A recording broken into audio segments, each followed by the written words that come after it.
Ħanejdilkom is-somma sissa ta' 20,000 minn 184,000 euro.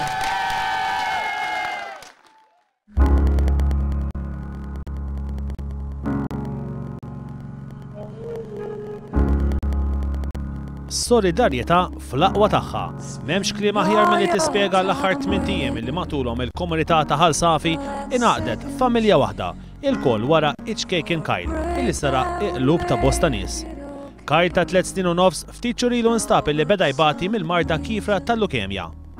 Minħabba li l-kimoterapija ma ħadmitx biżżejjed, Kyle għandu bżonn trapjan tal-mudullum illi tfisser spiża kbira.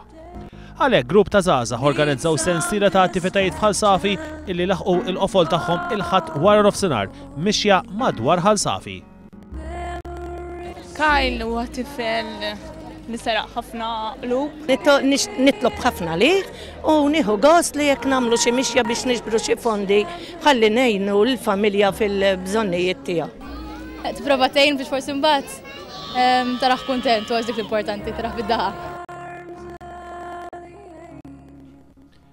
F'dawn l-attivitajiet inġabret is-somma ta' aktar minn 20,000 euro li minnhom ingħataw 2,500 euro lil Puttino Cares fuq deċiżjoni tal-ġenituri ta' Kyle li għal dawn id-donazzjonijiet għandhom biss kliem ta' ringrazzjament. Ma stennejniex, għaddim kif ġa kemm il-darba bdiet minn ġo ħanut u minn ġo l-postman li ma sabux.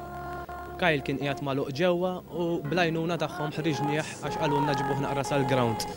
Minn hemmhekk Provaw għallu ħan organizzaw one day tournament tal-Kyle, minn one day tournament spiċa 4 days event. Stess nixtieq nirringrazzja nies ta' Ħalsafi għax kif daħal f'għoxortu wara li sab dil-marda huma reġgħu ħarġuh.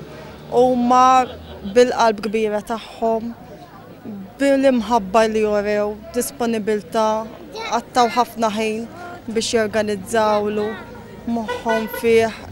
Reġa beda jitħaq, reġa ġi tifel li kien, jekk mhux aħjar, reġa ġi kuntent. U lil dawk li għenuh, Kyle jibatilhom bewsa.